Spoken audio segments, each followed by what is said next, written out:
They offended them, abused them, and the children are still detained. People went to the streets saying, we want to reform the regime. We want freedom of this systematic abuse. Unlike what the media, apparently the international community and the regime in Syria, they share one thing in common. It's easier and better for their conscience to say that this is a civil war. It's between some extremists and a regime that's trying to suppress them. They prefer having people with beards, big weapons, calling for jihad, and to say, oh, the regime is fighting those, we have nothing to do with it, so just keep it this way, let's stay away and watch. The regime prefers having those because it will say, we are suppressing an armed movement of extremists that everybody wants them to be suppressed. But I'll show you the other side of the revolution. It was an unarmed civil demonstrations. They were holding flowers. Sorry. In some of the demonstrations, they were holding flowers. Strikes. The civil movement started pushing on the civil aspect of it. They had graffiti on. If they were asking the businessmen to stop working, let's influence them economically.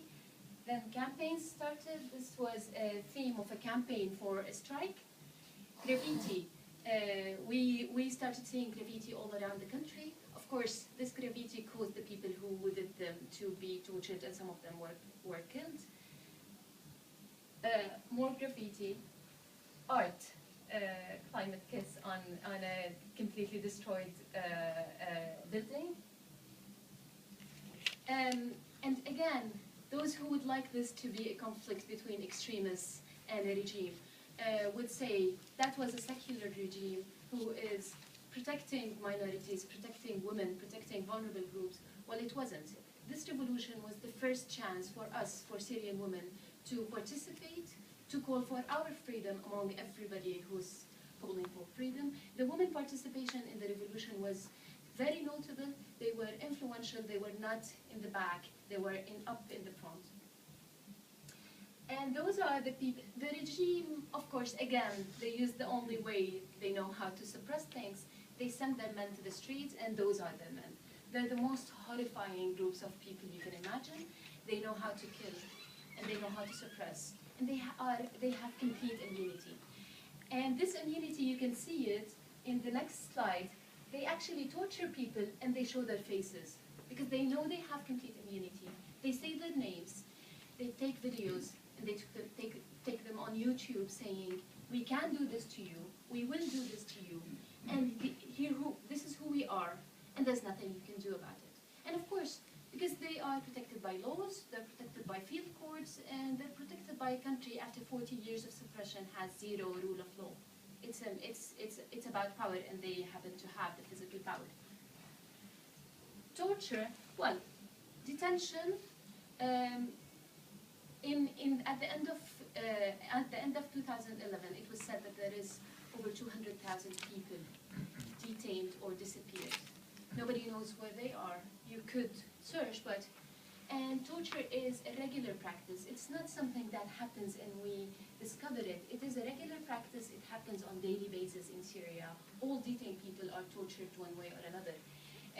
Amnesty International issued a report about torture in detention. It's called I Wanted to Die.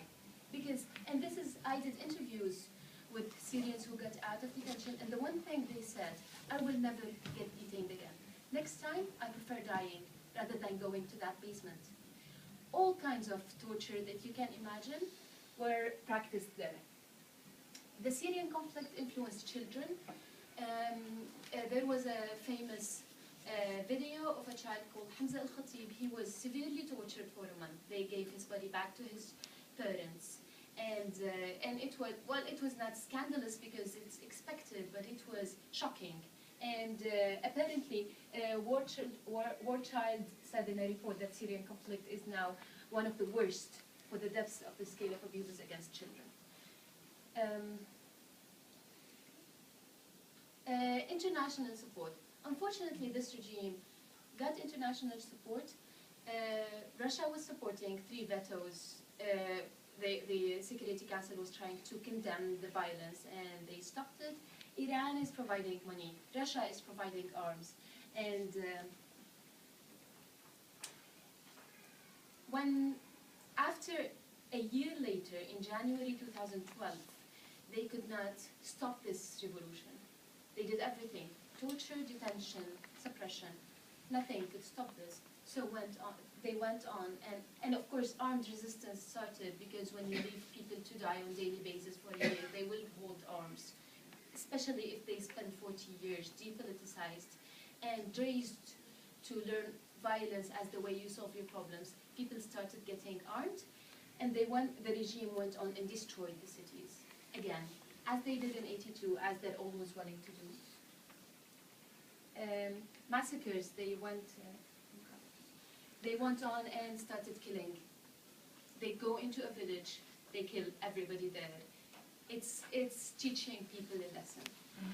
Unfortunately, there was armed resistance. I am against arming in every way possible. I do not support armed resistance, but I completely understand that people will, at a certain level of cruelty, of brutality, they will react, especially if they were not taught other ways of defending themselves. The armed resistance is controversial. They are recruiting child soldiers. They are committing violations, but we should have provided them with other options so they do not go to that extreme.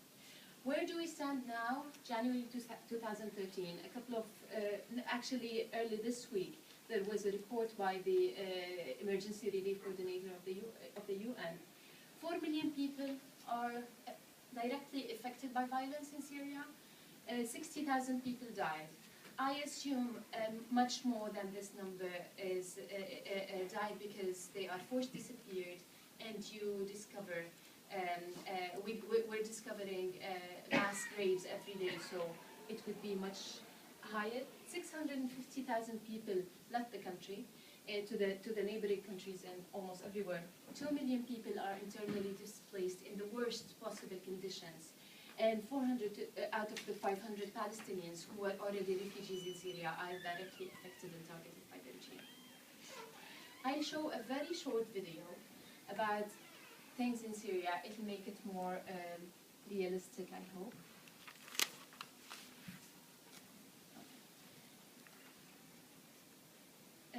This video shows the demonstrations. Oh, okay, it's not very clear. Can you stop this?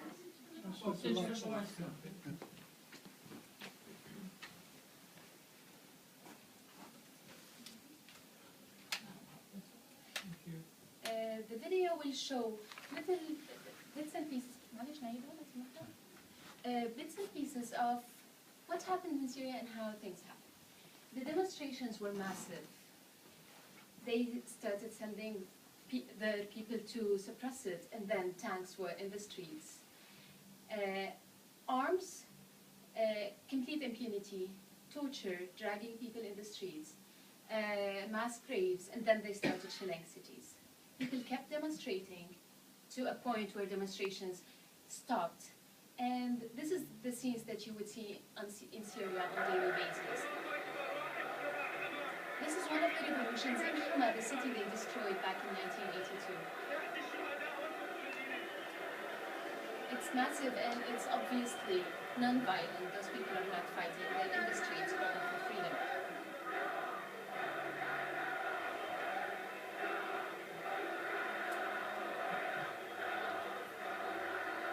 The next slide will show how such things were suppressed, what they did to them, what they did to the people, and things you would see regularly in Syria.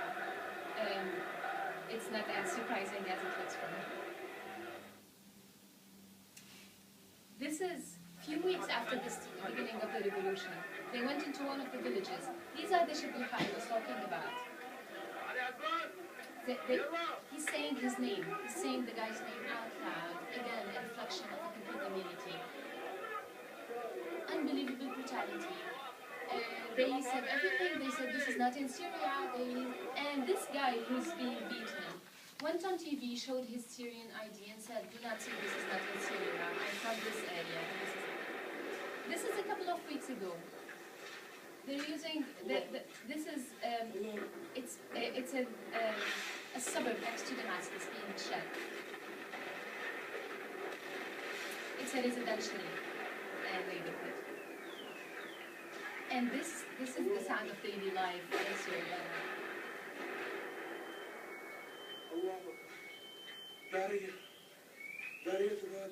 The one who's taking the video is saying the entire... Again, these people showing their faces, torturing a person in the street, out there.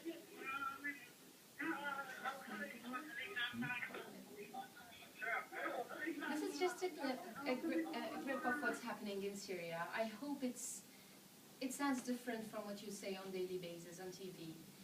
This is happening, it continues to happen, and all of us have a burden to do something about it.